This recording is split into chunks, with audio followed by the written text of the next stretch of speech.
Much. Hi, how are you both today? Good. We're How are great. you? We're great.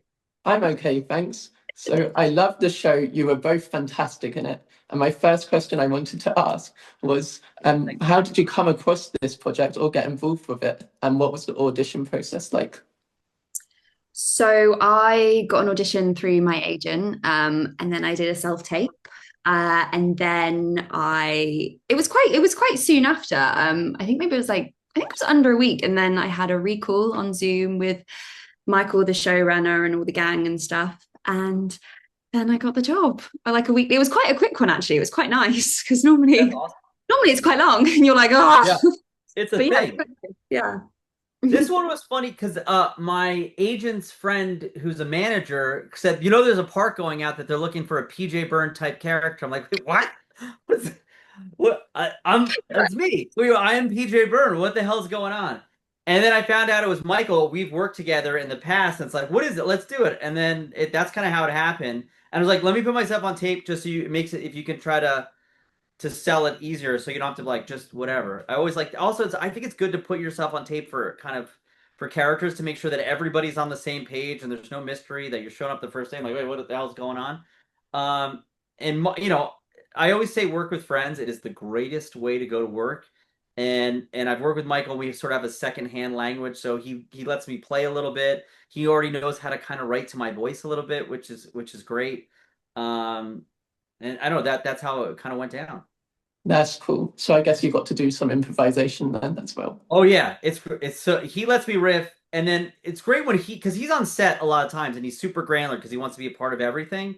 And the sweet spots are if like I say something that triggers him, and then he says something, he's like try it, and that triggers something in me, and we're just like super playing. I mean, sometimes he'll write things. It's like, oh, I'm saying that. It's just of course I'm not going to beat that joke or whatever's there. And then sometimes like, oh, I think I got something. They're like, yeah, that's it. Do that. Or then there's the magic times where we're like creating in the moment, and that's some of my most favorite times. And then whoever I'm acting will add something or play. And but I'm psyched for the world to see Milo. He's gonna be a new Yeah. star. And then Bruiser is played by Lana. She's like such a pro. So and we all became such friends. So like I don't know if there was a difference when they said and action and cut. It was just kind of a seamless. Like I hope that comes across how much we loved each other and felt like a family. Yeah, you all had great chemistry with each other. And I was wondering, what research did you do to get into your characters and how did you relate to them? Or if you didn't relate to them? Rob, you want to kick it? Yeah.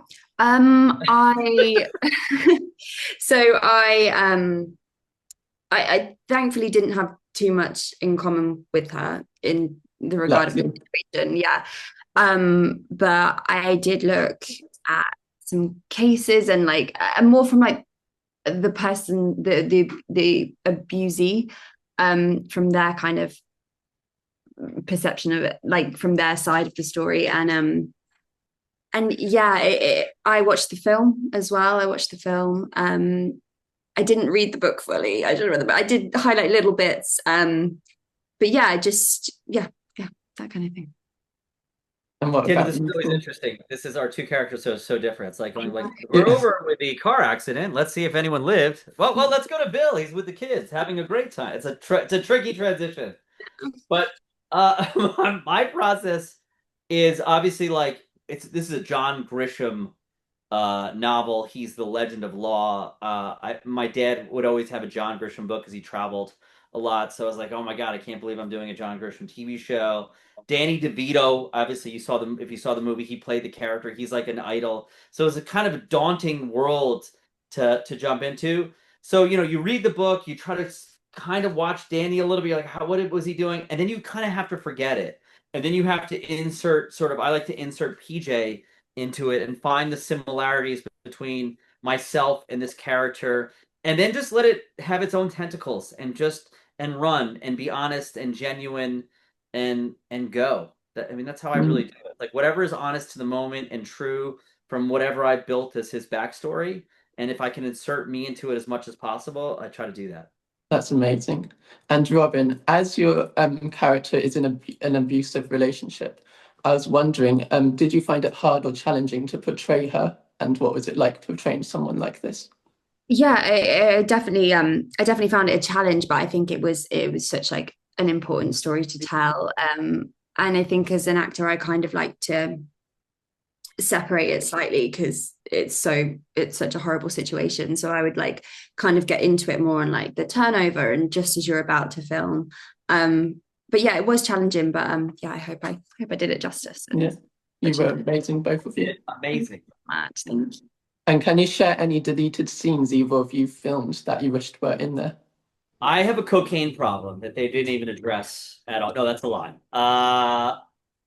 I think it's all in there, dude. We were ripping. We were like, everything had to make it because we were like turning and burning.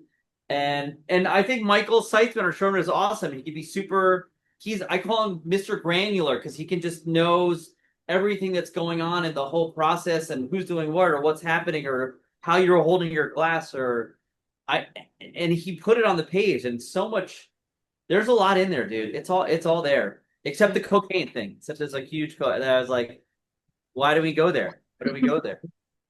That's cool. And my other question I was going to ask with you, as you both are in a law show, I was wondering how good are you at winning arguments in real life? Oh, I'm the worst. I will back down. I'll be like, no, you're wrong. No, I'm so bad. I would just start crying. I'm such a crier. Yeah, Robyn cries. She cried so much.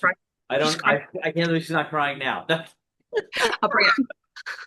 I was like, what? Why is she crying? Why is she crying? I don't, Robyn. That's how are you? No. How are you? How am I? I think give it. I don't know in the moment if I'm okay. I think I'm good for like a long. I was just fighting for our tax incentive here in California, exactly.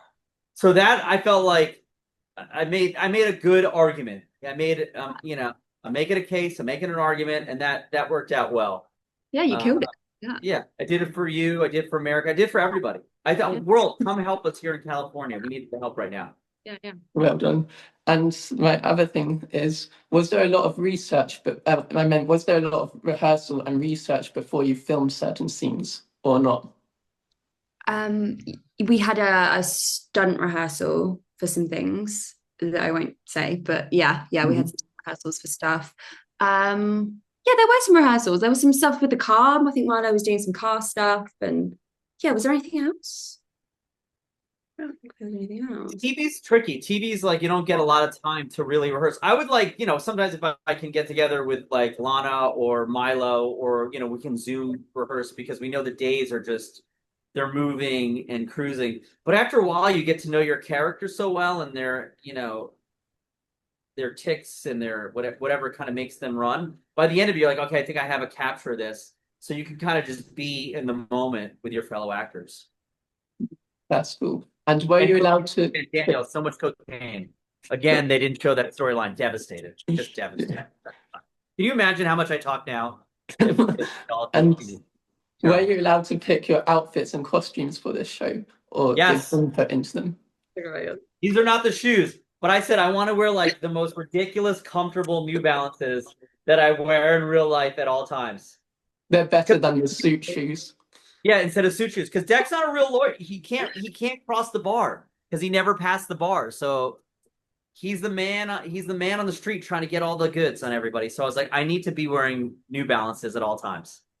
Yeah. I'd like some free New Balances, just so you know. And Robyn, what about you? I think it was definitely a collaboration. I think the costume design was great, and I think it was a good collaboration, and he picked some great stuff that I was happy with. Yeah. And what message do you hope viewers will take away or learn from watching this show? That you can't. David versus Goliath exists, and there are people out there for you on your worst day. There really are. That find those people, find the helpers. That there's still good people in the world that are willing to do the right thing and help. The giving the voice to the voiceless was a really nice way of putting things. And my final question before I go, and that's good what you both said, by the way, is were you shocked by this script? It's not good, we're screwed. Was there any time when you were reading the script and you were shocked by it or not? How was your reaction like to the script? Daniel, I've read the book, I've watched the movie, I read all the episodes, I acted in the episodes. I now saw the episodes and I'm still like, okay, If I'm like that, that's my good hopeful radar that people will really like the show because I'm like, oh my, wow, and I know everything. I know everything. Yeah. No, definitely. Yeah, copy that. And like, yeah, every episode ends on a cliffhanger that you're just like, okay, this is happening now. Okay. Yeah, it's great. It's great. Well, thank you very much for chatting with me. I love talking to both of you. You're both so fun and interesting to chat with. We I love hope you. you have an Great amazing day. And Aw. I hope to see you in future projects soon.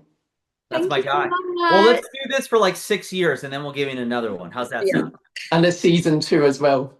Oh, please, God, please. Your mouth to God's ears. Thank you, Daniel. Thank Thanks. you. Bye. Thank you so Bye, much. bye, bye. Bye.